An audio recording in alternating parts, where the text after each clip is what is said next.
qulub. Rabbi shrah li sadri wa yassir li amri wahlul 'uqdatam min lisani yafqahu qawli. Assalamualaikum warahmatullahi wabarakatuh.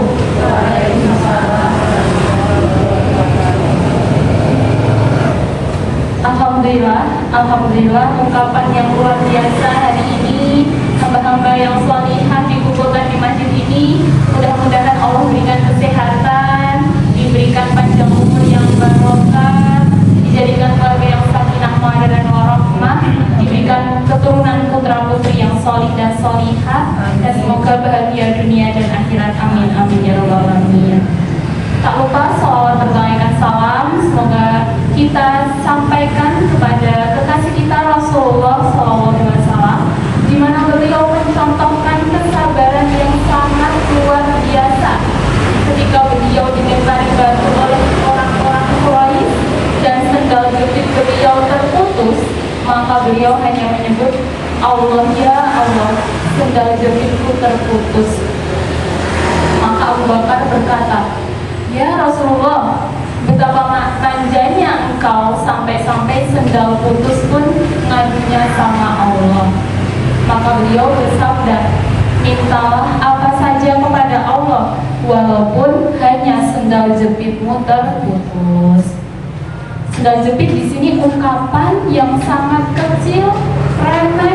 Kalau yang remeh saja mintanya kepada Allah, apalagi yang besar, ibu-ibu.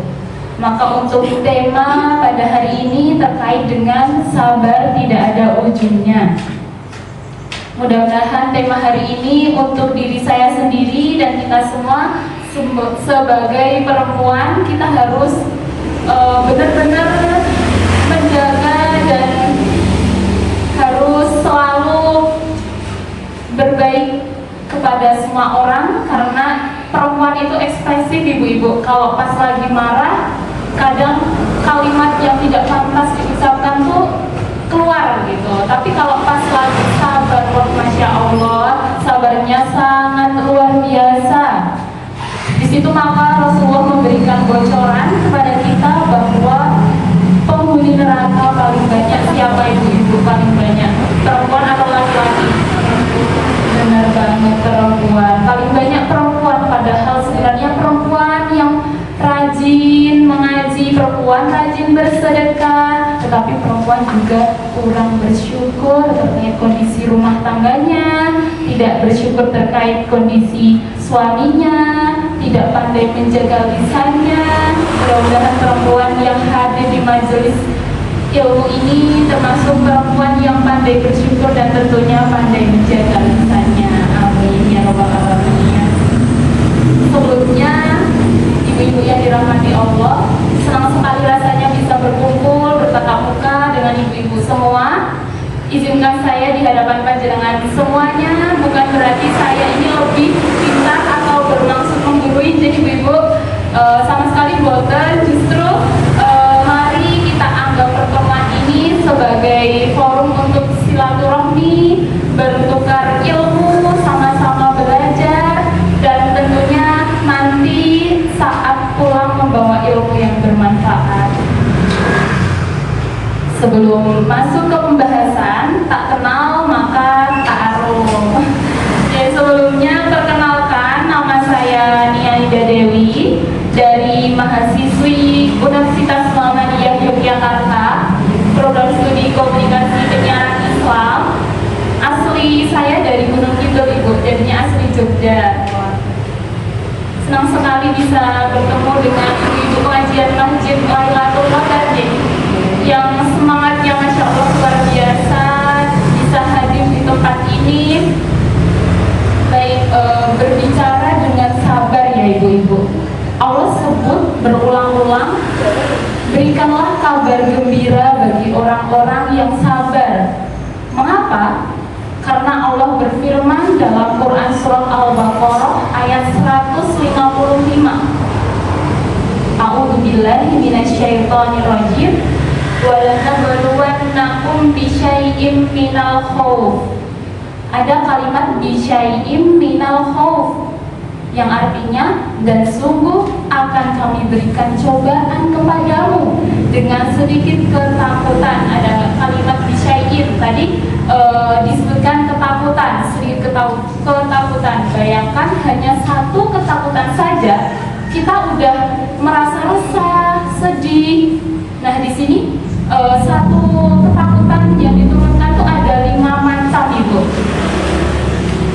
Nah sedikit ketakutan sudah kita tidak bisa tidur, yang belum menikah takut pangeran berkuda tidak datang hari ini, yang sudah menikah takut dimadu, takut ditinggalkan orang-orang yang dicintai, takut nafkah tidak mencukupi, dan masih banyak lainnya. Jadi jika kita dikasih pujian sama Allah itu sebenarnya mau ngecek kita, mau memuji kita. Allah mau tahu sebenarnya mana yang paling baik amalnya, dan amal yang terbaik itu ada 2 syaratnya ibu-ibu. Yang pertama itu adalah niat karena Allah, dan yang kedua adalah sesuai yang diajarkan oleh Rasulullah. Tadi pertama niatnya ikhlas karena Allah, dan yang kedua adalah caranya yang diajarkan oleh Rasulullah. Nah yang pertama kita akan bahas syarat yang pertama tadi, niat ikhlas karena Allah. Terujilah keikhlasan kita di situ. Mengapa? Ada orang yang beramal tapi Allah tidak meliriknya karena niatnya bukan untuk Allah. Contoh, misal ada telepon dan itu namanya tidak diketahui, otomatis kita bakal ngangkat nelpon boten ibu teleponnya. Boten karena apa? Bukan tertuju untuk kita tidak tahu. Nah, semisal juga kalau ada yang ngetuk pintu tapi kita tidak mengenali, apakah kita bakal mempersilahkan untuk masuk ke rumah? Tidak, karena apa? Bukan tertuju dengan kita aja tidak mempersilahkan tamu, tidak mengangkat telepon. Itu bukan tertuju ke kita, apalagi Allah yang menciptakan langit dan bumi seisinya. Allah yang menciptakan surga dan neraka, terus niatnya bukan untuk Allah. Allah kira-kira ngelirik buatan ibu-ibu? Buatan. Allah nggak tertarik dengan amal yang diniatkan bukan untuk Allah. Kadang-kadang kita bermain di hati kita, kadang-kadang ikhlas, kadang-kadang ria, kadang-kadang ikhlas, kadang-kadang ria. Lanjut yang syarat yang kedua tadi, sesuai yang diajarkan oleh Rasulullah SAW. Contoh, sholat subuh ada 2 rakaat. Terus sempat batin, ya Allah, saya ikhlas sekali, saya nambah 1 rakaat. Kira-kira terus nama boten? Ya, jadi kalau 3 rakaat Allah bakal nggak melirik walaupun ikhlas. Karena apa? Yang diajarkan oleh Rasulullah, sholat subuh itu 2 rakaat saja. Maka dengan 2 cara itu Allah akan memuji kita. Yang pertama dengan niat ikhlas karena Allah, dan yang kedua yang diajarkan oleh Rasulullah SAW. Selanjutnya ada wadu, kelaparan. Ada kata minal berarti sedikit kelaparan. Kalau dilihat-lihat di sini wajah-wajah ibu-ibu tidak kelaparan ya, masih sumringah, bercahaya, berseger. Ada kalimat lagi, wa naqsim minal amwali, yang artinya kekurangan harta.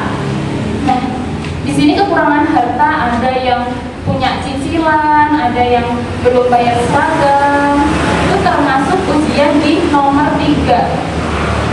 Bisa juga di bagian ini itu terdapat ujian yang pertama, takut sekali suaminya ada yang selingkuh. Jadi pun ujian itu bermacam-macam ibu. Tadi yang pertama terkait ujian karena tentang ketaatan, kita diuji ketaatan kita tuh sampai mana gitu. Terus yang kedua tadi ujian kelaparan, dan yang ketiga ujian karena kekurangan harta. Yang lainnya ada wal anfusi, kekurangan jiwa. Banyak yang meninggalkan kita, saudara kita, keluarga kita, orang tua kita, sahabat kita.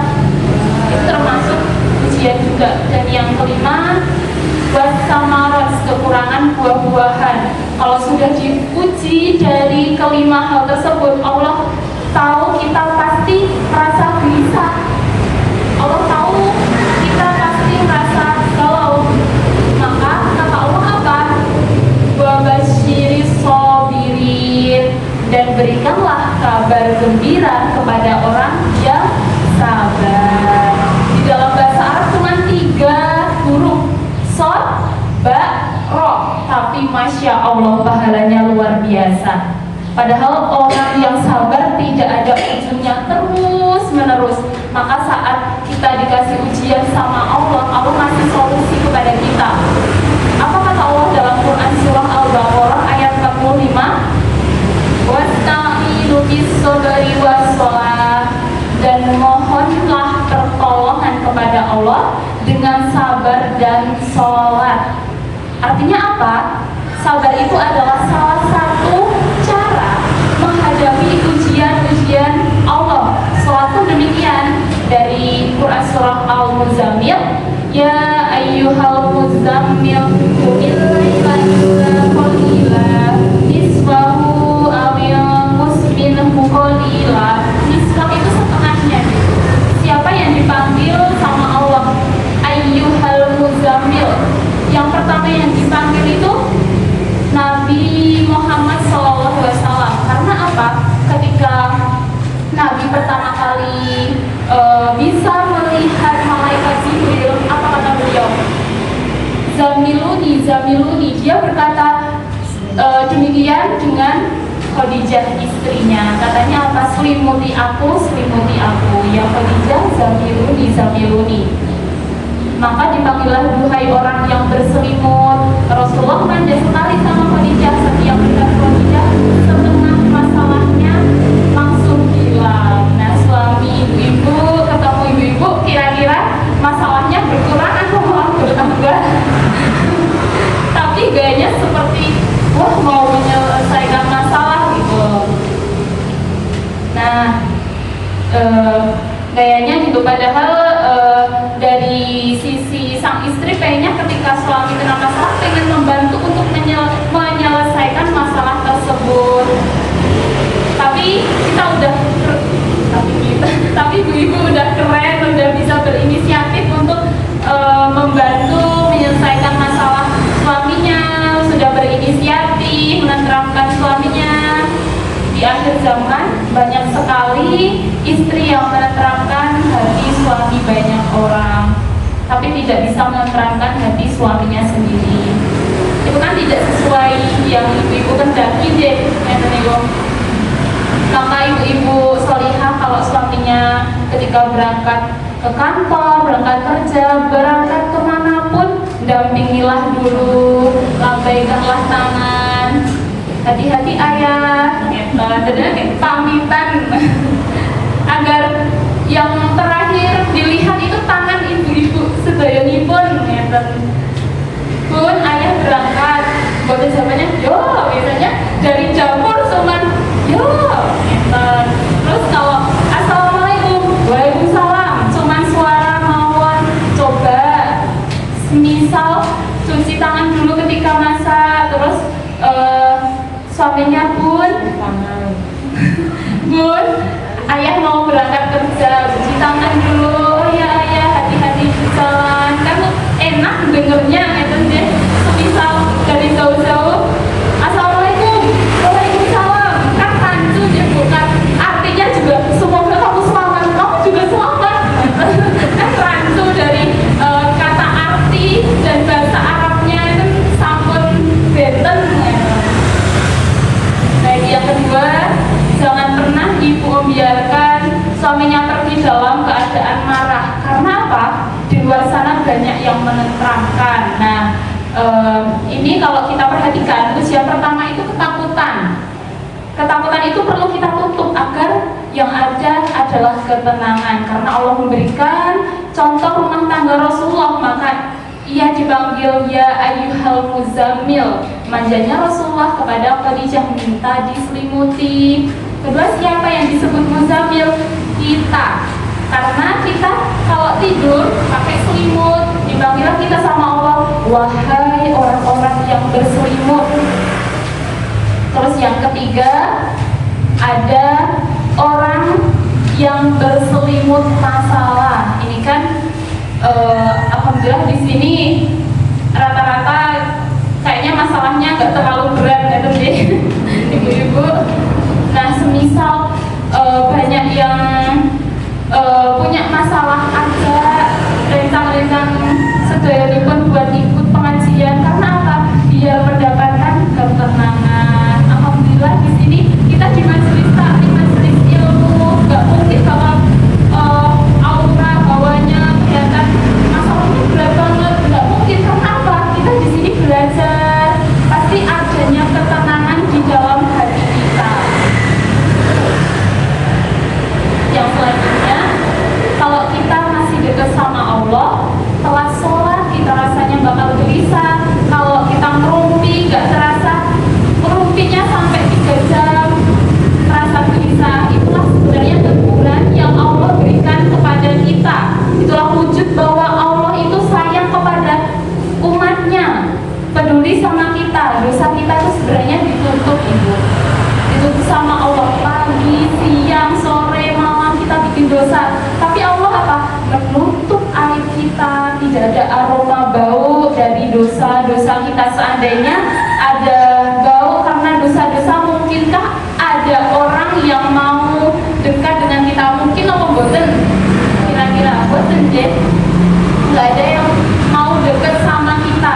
Tapi Allah sayang sekali sama kita. Allah selalu menunggu istighfar kita, menunggu doa-doa kita, menunggu taubat kita. Nah, solusinya gimana? Sholat dan sabar. Nah, di sini sabar ada 3 macamnya. Yang pertama ada sabar terkait ketaatan. Sholat 5 waktu, puasa Ramadan, zakat. Dalam sabar ketaatan saja sulit, ibu-ibu. Ketika kita sholat entah itu sholat subuh, duhur, mesti di pikiran nanti siang masa apa ya buat anak-anak gitu. Mesti ada terpikir entah itu makanan, entah itu nanti arisan, berangkatnya jam berapa deh, nanti pengajian berangkatnya jam berapa deh. Kalau ada pikiran terdistract di pikiran kita ketika kita sedang sholat. Karena apa? Itu wujud dari kita yang boten sabar gitu, di dalam sholat. Kalau misal di dalam puasa Ramadan, ya Allah nunggu maghrib 3 jam lagi. Nah, itu juga bagian dari kesabaran. Ketika zakat juga saldo baru cakep-cakepnya, ini harus menunaikan zakat. Dan kita sama harta itu cinta banget, secinta-cintanya. Allah tahu persis hambanya paling suka sama harta. Karena apa? Anggapan harta itu membuat kita bahagia. Maka diperintahkan untuk menunaikan zakat. Agar apa? Agar kita tahu, agar kita merasakan indahnya berbagi, indahnya membantu orang lain. Jadi sabar yang pertama adalah sabar ketaatan, menjalankan perintah dari Allah Subhanahu wa Ta'ala. Baik, yang selanjutnya ada sabar dalam meninggalkan larangan. Selingkuh nggak boleh, korupsi nggak boleh, mengambil hak orang lain nggak boleh. Banyak sekali bu sebenarnya larangan dari Allah, tapi kita masih saja melakukannya karena perempuan itu senangnya ngemil, ngemal, ngomel, semua ada di situ. Nah, jadi ujiannya itu di lisan. Kalau nggak ngerumpi berarti baru sariawan. Kalau sakit, ya ibu-ibu kalau lagi sarian pasti enaknya cuma diem. Terus kalau buatan ibu enaknya cuma diem. Kadang kita juga sudah usaha agar tidak ngerumpi, baca ayat kursi, baca selawat, tiba-tiba ada temen yang datang, enggak, tahu bosan. Katanya, ya Allah, tolong dong, saya nggak pengen ngerumpi. Tapi yang dibahas adalah musuh bebuyutannya. Kira-kira bakal lanjut ngerumpi, menawa diem, tapi bakal lanjut karena wah yang dibahas malah kesukaannya gitu. Kan jadinya gimana ya, tetap lanjut ngerumpi untuk lanjutannya. Nah, sebenarnya ada juga cara bagaimana menolak ajakan ngerumpi sudah tertuang dalam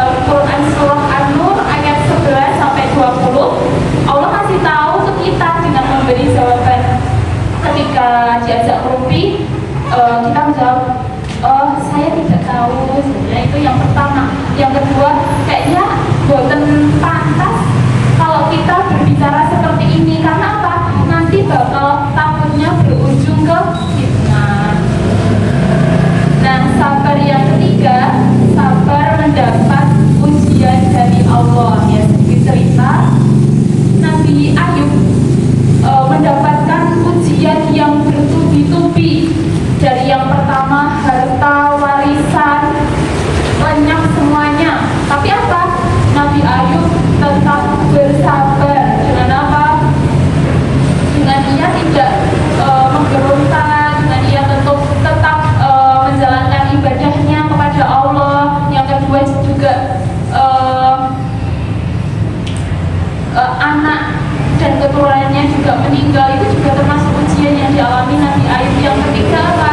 Dia diberikan penyakit kulit yang sangat susah disembuhkan. Sampai istrinya bilang, wahai suamiku, kenapa engkau tidak mengadu dengan Allah? Kenapa engkau nggak meminta sembuhkan oleh Allah? Tapi apa jawaban Nabi Ayub? Nabi Ayub menjawab, ini ujian dari Allah dan kita harus sabar, dan kita tetap harus beribadah, karena dalam ujian ini pasti bakal ada hikmah di balik kesulitan tersebut.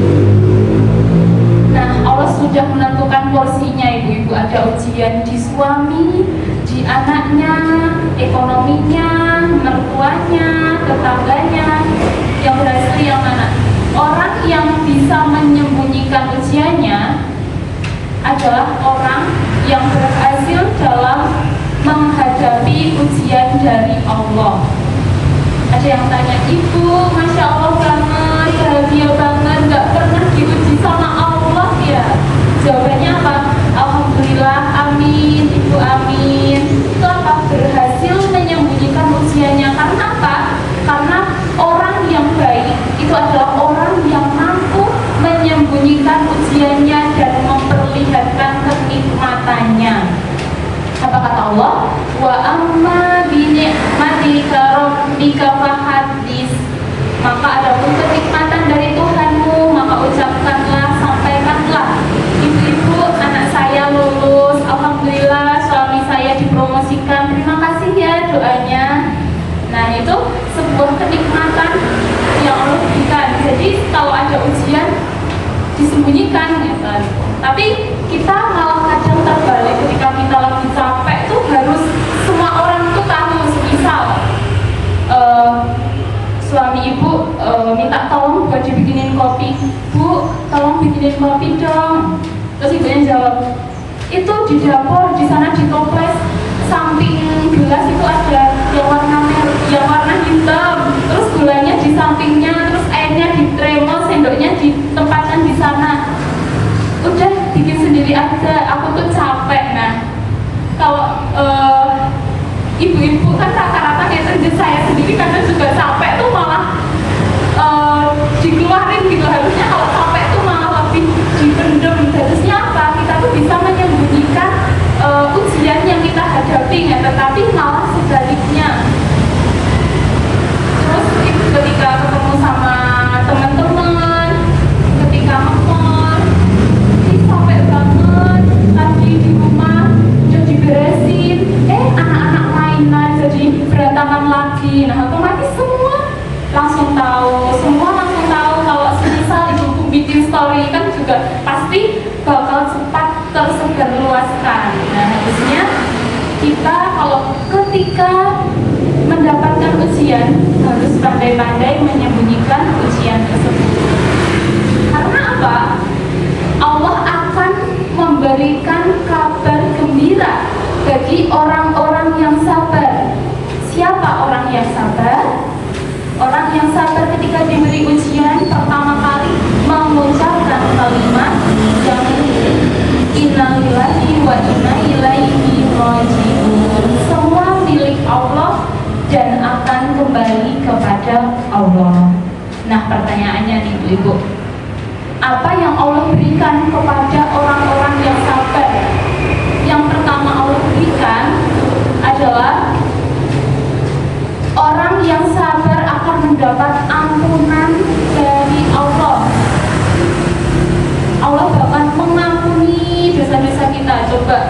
lagi diampuni dosa-dosa kita, masa kita nangis? Kalaupun nangis jangan lama-lama. Ya Allah, Allah sedang menggugurkan dosa-dosaku.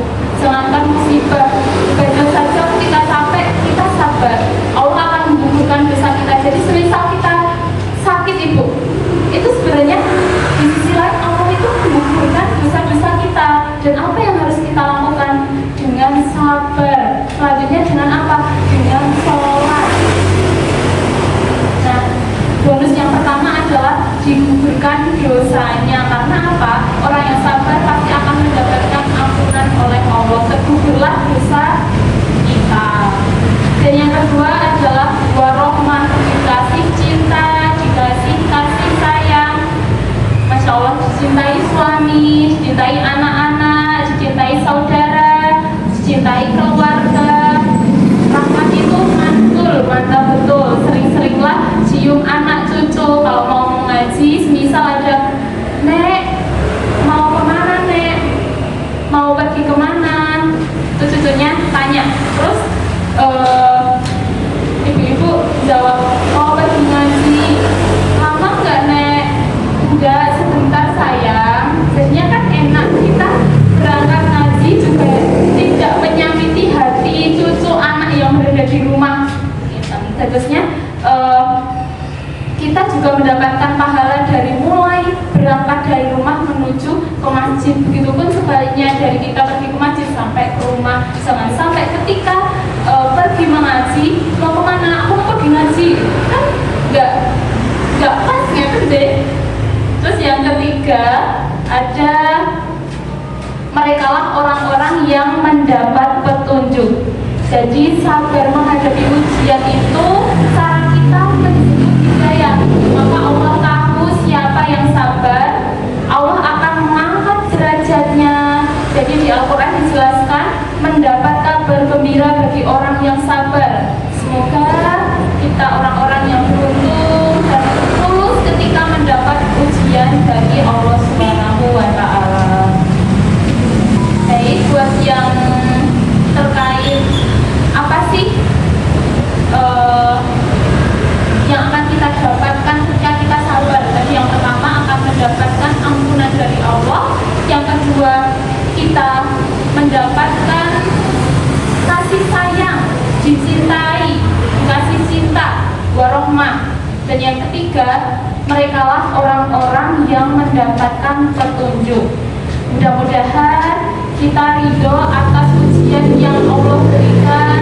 Mudah-mudahan apa yang kita dapatkan bermanfaat, apa yang kita dapatkan bisa diamalkan, dan kita bisa ridho atas takdir Allah, belajar sabar atas ujian Allah, karena kesempurnaan hanya milik Allah.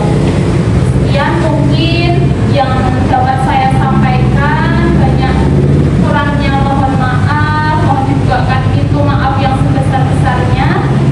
Kita tutup, mungkin nanti bakal ada sesi kedua dari teman saya buat isi selanjutnya materi terkait tema yang sudah disiapkan. Terima kasih atas perhatiannya Ibu-ibu sedayunipun. Senang sekali bisa bertemu ibu-ibu semuanya. Wabillahi taufiq wal hidayah. Wassalamualaikum. Qala ya nabiyina assalamu alaik qalbi fil madinah wajada as-sakina Muhammad nabiyina.